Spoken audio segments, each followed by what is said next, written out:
This channel does not promote any violent, harmful, or illegal activities. All content provided by this channel is meant for an educational purpose only.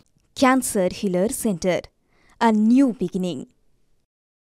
খোঁজ পায়নি police, জামিন পেলেন promoter পেটানো councillor. ভেবে দেখুন, police খোঁজ পাচ্ছে না কিন্তু জামিন পেয়ে যাচ্ছেন প্রমোটার পেটানো কাউন্সিলর। চুপি চুপি জামিন। বিধাননগরের প্রমোটার পেটানো কাউন্সিলরের ঘটনার 60 দিন পর বারাসত আদালত থেকে জামিন কাউন্সিলরের।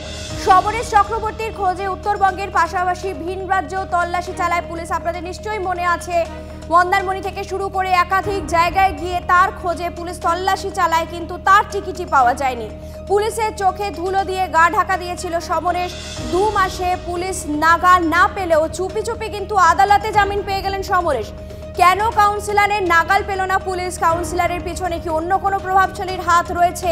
এই সমস্ত প্রশ্ন ইতিমধ্যেই উঠতে শুরু করেছে। বাড়িতে গিয়েও কাউন্সিলরের খোঁজ পেল না TV9 বাংলা। কথা বলবো, আমাদের সঙ্গে সরাসরি রয়েছেন আমাদের প্রতিনিধি রঞ্জিত। রঞ্জিত, ব্যাপারটা কেমন হলো না? মানে পুলিশ তার টিকি পেল না, বিভিন্ন রাজ্য বিভিন্ন জেলা ঘুরে বেড়ালো, অথচ চুপি চুপি তার জামিন হয়ে গেল। একদমই দেখো, কোনো এক অদৃশ্য শক্তির হাত তো বটেই। এখানে পুলিশ কিন্তু 15ই ডিসেম্বর অর্থাৎ 2024-এর 15ই ডিসেম্বর মারধরের ঘটনার পর 17 তারিখ তার বাড়িতে গিয়ে নোটিশ টাঙিয়ে এসেছিল। অর্থাৎ সমরেশ চক্রবর্তীর বাড়িতে গিয়ে নোটিশ লাগিয়ে দিয়ে এসেছিল 24 ঘন্টার মধ্যে তাকে তদন্তে সহযোগিতা করতে হবে। তারপরে পুলিশ একাধিক জায়গায় ঘুরল, আমাদের রাজ্যে ঘুরল, ভিন রাজ্যে গেল সমরেশের খোঁজে, কিন্তু কোথাও গিয়ে চুপি চুপি গতকালই অর্থাৎ 15ই ফেব্রুয়ারি দেখা গেল সমরেশ চক্রবর্তী সহ 4 জন জামিন নিয়ে নিল। এবং 14ই ফেব্রুয়ারি দেখা গেছিল যে 3 অভিযুক্ত মারধরের ঘটনায়, প্রমোটারকে মারধরের ঘটনায় যে 3 অভিযুক্ত তারা গ্রেপ্তার হয়েছিলেন তাদের জামিন হয়েছিল। এবং 15 তারিখ সমরেশ চক্রবর্তী সহ আরও 4 জনের জামিন হয়ে যায়, অর্থাৎ 7 জনের এই ঘটনায় জামিন হয়ে যায়। আমরা সরাসরি সেই প্রমোটার কিশোর হালদারের সঙ্গে রয়েছি। কিশোরবাবু, এটা কিভাবে, আপনি তো একাধিক জায়গায় গেলেন, পুলিশ আশ্বাস দিল আপনাকে 60 দিনের মাথায় লাস্টে? আমি দীর্ঘ 2 মাস ধরে পুলিশের কাছে মিনিমাম 50 বার গেছি। প্রতিবারই আমাকে আশ্বস্ত করেছে ধরা পড়বে ধরা পড়বে। হাইকোর্টে মামলা করলাম, সেখান থেকেও বললো, হাইকোর্ট থেকেও বললো যে মূল অভিযুক্তকে কোথায় ধরা পড়লো, কোথায় ধরা পড়লো? ধরা পড়বে ধরা পড়বে, পুলিশ তো আশ্বাস দিয়েছিল। আশ্বস্তই করেছে, কিন্তু আসল ম্যাটার হচ্ছে ধরেইনি পুলিশ। তাহলে কি আইন শৃঙ্খলা বলে কিছু নেই রাজ্যে? শৃঙ্খলা বলতে কি আছে সেটা তো বুঝতেই পাচ্ছেন। পুলিশ মানে সদিচ্ছাটুকুই দেখায়নি ওকে ধরার, মানে প্রভাবশালীর হাত মাথায় রয়েছে বলেই পুলিশ ধরেনি। আর নয় পুলিশকে অন্য জায়গায় ট্রান্সফার হয়ে যেতে হবে। কি করবে পুলিশ? পুলিশের কাছে তো 50 থেকে 60 বার আপনি গেছেন, আপনি বলেছেন, তাহলে সেক্ষেত্রে কি পুলিশ ধরতে পারলো না কেন? সেক্ষেত্রে বড় বড় আসামিকে ধরা পড়ছে, অথচ ও বাড়িতেই লুকিয়ে রয়েছে, ওকে ধরতে পারল না পুলিশ।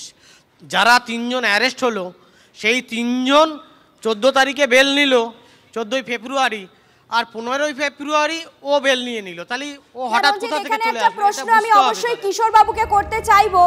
যখন প্রথম তাকে মারধরের ঘটনা ঘটেছিল এবং তারপর থেকে ফেরার হয়ে গিয়েছিলেন কাউন্সিলর, কিশোর বাবু কিন্তু একটা প্রশ্ন করেছিলেন যে এরপর আমার কি হবে? এই যে জামিন পেয়ে গেলেন, তারপর আবার যে কোনো অঘটন তিনি ঘটাবেন না, তার গ্যারান্টি তো কেউ দিতে পারছে না। আতঙ্কের মধ্যে আছি। কতটা আতঙ্কের মধ্যে রয়েছে? আমি আতঙ্কের মধ্যে আছি।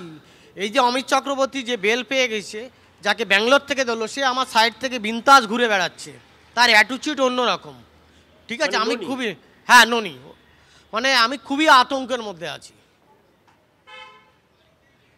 একদমই দেখো চয়নিকা, যে প্রমোটার কিশোর হালদার, তার জীবনে তো ঝুঁকি রয়েছে, তিনি আতঙ্কে রয়েছে, গোটা পরিবার রয়েছে। যারা বেল পেয়েছে অর্থাৎ 3 অভিযুক্ত শুভেন্দু, রমেন এবং অমিত, তার মধ্যে এই অমিত অর্থাৎ এলাইজ ননি কিন্তু এই কাজের সাইড থেকে কিন্তু বারবার আসা যাওয়া করছে। সেখানে কিন্তু সঙ্গে থাকো, বিজেপি নেতা জগন্নাথ চট্টোপাধ্যায় এই মুহূর্তে রয়েছেন। জগন্নাথ বাবু, আপনাকে স্বাগত জানাই।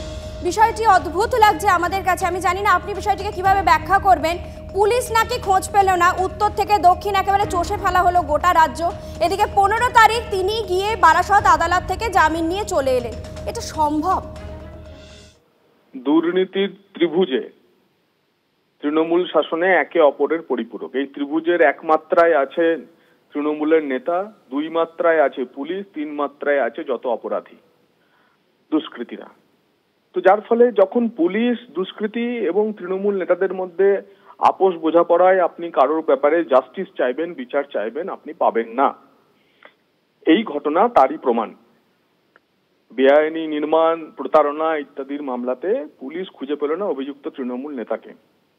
যে তৃণমূল নেতা দুষ্কৃতীদের দিয়ে যিনি অভিযোগকারী তার উপর হামলা চালিয়েছিলেন, এবং পুলিশ তো খুঁজে পায় না। পুলিশ আনসারুল্লাহ বাংলা বা আল কায়দার জঙ্গি সাদকেও খুঁজে পায় না, যে কিনা হরিহরপাড়া নওয়াদায় ভোট দিয়ে দেয়। তো সবাই জামিন পেয়েছে। আল কায়দার জঙ্গি পশ্চিমবঙ্গে ভোট দেয়, আসাম পুলিশকে এসে ধরতে হয়, কাশ্মীর থেকে ধরে নিয়ে যেতে হয়, কাশ্মীরের পুলিশ এসে ধরে নিয়ে যায় কাশ্মীরি জঙ্গিকে।